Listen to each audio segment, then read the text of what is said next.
Alors, c'est surprenant de la part d'un citoyen, puis qui peut avoir des positions personnelles là-dessus, mais ce n'est pas surprenant pour l'historien de l'anarchisme que je suis, puisque dans les anarchismes, il faut mettre un S, il n'y a pas un mouvement unique, c'est au contraire une de ses qualités, c'est un mouvement pluriel, extrêmement hétérogène, avec un tas de tendances. Il y a toujours eu des tendances qu'on appelle ou illégalistes, ou propagandistes par le fait, ou terroristes, ça dépend des termes, qui ont existé. Mais elles sont largement minoritaires par rapport à l'ensemble du mouvement libertaire, qui se caractérise soit par la non-violence, dans l'héritage de Gandhi, Tolstoï, Thoreau pour les États-Unis, qui a été très important dans l'anarcho-syndicalisme. En France, la CGT est d'origine anarcho-syndicaliste, qui a été très forte dans ce qu'on appelle le communisme anarchiste, des propositions de communes libres et indépendantes. Il y a tout un ensemble de mouvances qui existent, qui sont largement majoritaires, mais il y a toujours eu quand même cette tendance à l'usage de la violence, alors à des fins différentes. Il faut être clair là-dessus. Le terrorisme, soit il avait une fonction défensive, qui peut très bien se comprendre, se valider, se justifier dans les périodes de dictature, de conflits de classe très, très, très durs. Je pense à l'Espagne des années 20, où face à un patronat qui utilisait les milices, les anarchistes espagnols avaient monté des contre-milices ouvrières qui faisaient le coup de feu, quoi, aussi. Donc ça peut justifier. Dans les périodes de guerre civile, contre le fascisme espagnol, contre les fascismes dans l'ensemble des pays sud-américains, il y a eu des groupes anarchistes qui se sont rebellés, qui faisaient de l'illégalisme à tout craint. Donc ça justifie. L'aspect défensif est revendiqué par la majorité des anarchistes. Voilà. Ce qui récuse, c'est l'usage trop généralisé de la violence qui peut déborder parce que la violence est un acte autoritaire et l'anarchisme est anti-autoritaire par définition. Donc il y a un hiatus forcé là-dessus. Le deuxième axe de l'illégalisme, c'est la récupération des moyens pour la cause.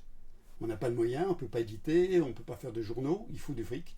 Donc il y a eu beaucoup d'actions illégales contre les banques, par exemple, pour récupérer des fonds. C'est propre à tous les mouvements socialistes révolutionnaires de l'histoire.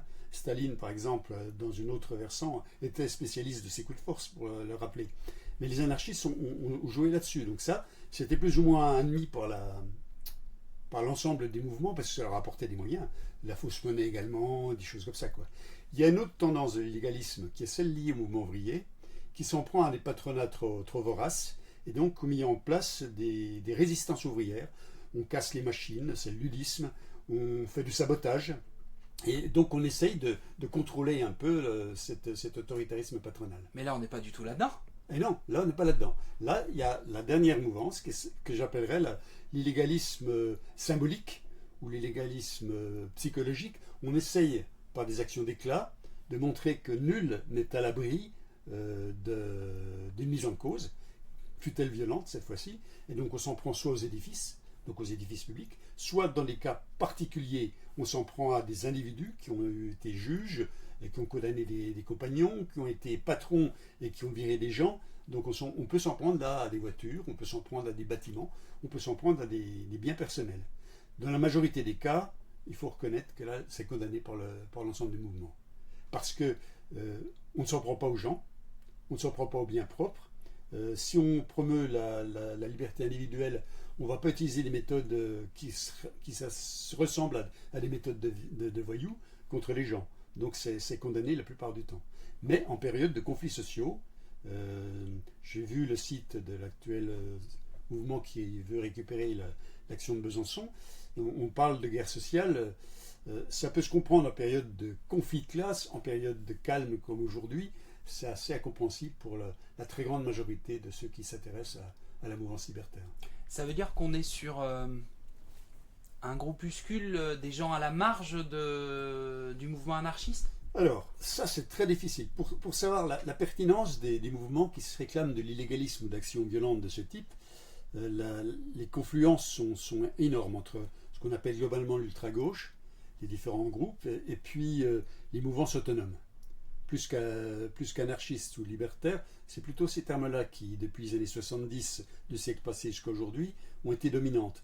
Il y a des groupes qui disaient, ben oui, il faut y aller, quoi. Il faut réveiller les gens, il faut attaquer tous ceux qui nous trompent, il faut attaquer les manipulateurs. Alors je ne sais pas ce qu'a fait Alauzet, sans doute par son passage d'hiver à la République en marche a peut-être malmené certains esprits, mais ces actions-là ont existé. Elles sont extrêmement minoritaires, elles sont variantes, elles sont variables, parce que les groupes ils survivent très très peu.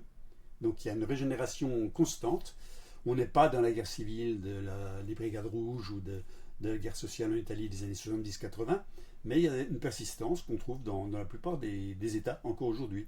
Donc la propagande par le fait ou l'illégalisme reste une des traces parfois peu identifiables de la grande nébuleuse qu'est le mouvement libertaire. Et vous me dites, la grande majorité des gens qui se réclament du mouvement libertaire s'opposent à ce type de Oui. violence. Oui. La violence n'est pas opérante, elle est même à contre-effet, disent-ils. Je pense par exemple à un insurrectionnaliste, pourtant donc un des grands révolutionnaires de la cause anarchiste, qui s'appelle Enrico Malatesta, qui a combattu le fascisme et qui est mort en résidence surveillée sous Mussolini. Il disait, si on utilise la violence, on utilise les méthodes de l'adversaire, on atteint souvent des gens et des personnes et non pas le système en place, et donc c'est inopérant, et au contraire, ça renforce la peur, ça renforce la crainte, ça justifie les lois réactionnaires et puis l'action contre nous, et donc pour le mouvement c'est plutôt à contre-usage, et donc c'est plutôt à renier. En plus, la violence, c'est ce que je disais tout à l'heure, c'est un débat qui est de fond dans le mouvement libertaire. Les anarchistes sont contre la violence en tant que telle. Ils la légitiment uniquement dans les cas de violence défensive, en cas d'agression, en cas de nécessité par rapport à des autorités qui sont malveillantes, quoi. Donc ce mouvement-là, il est forcément marginal, il n'est pas forcément identifiable avec la mouvance libertaire. Le terme anarchiste a souvent été caricaturé. C'était pourtant la plus haute expression de l'ordre, disaient les géographes Élisée Reclus, mais pour l'abattre ou pour le combattre, on a souvent mis en avant les actions de ces petits groupes minoritaires en disant, voilà, l'anarchiste, c'est celui qui est poseur de bombes. En Italie, le symbole anarchiste s'appelle anarchique, c'est le grand chapeau, la grande cape, et puis la bombe à la main, quoi. Un cas sourire sardonique. Et ça fait pas du bien à un mouvement qui vise au contraire une utopie sociale, la liberté de chacun, puis des communes libres et autogérées. Donc ça n'a rien à voir avec la philosophie globale de l'anarchisme. Comment expliquer qu'on s'en prenne à un élu de la République ? Ça, il faut le demander au groupe qui le légitime. Ça paraît saugrenu aujourd'hui, parce que si on vise au débat d'idées, on n'a pas besoin de la violence pour le faire. Par contre, ça peut mettre l'accent d'une manière beaucoup plus active ou beaucoup plus opérationnelle. C'est un coup médiatique, c'est un flash mob parce qu'on va sûr d'attirer l'attention là-dessus. Je ne suis pas sûr, moi, que ce soit pertinent. Si M. Alauzet voulait quelques voix supplémentaires, je pense que ce mouvement-là va lui en donner, quoi.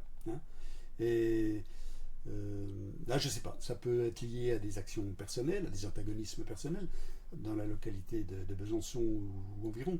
Mais sinon, il n'y a pas trop de justification. C'est pas un fasciste ni un patron virulent. C'est un personnage qui est un homme politique et qui est donc dans sa manière respectable, ou en tout cas à combattre si on pense qu'il a su virer de bord au mauvais moment, quoi. Je pense que son virement de bord doit être pour quelque chose dans les antagonismes. Il y a eu dans la campagne électorale pas mal de mots d'oiseaux qui ont volé sur M. Alauzet, donc c'est possible que ça a entraîné un climat de ce type un peu délétère, quoi.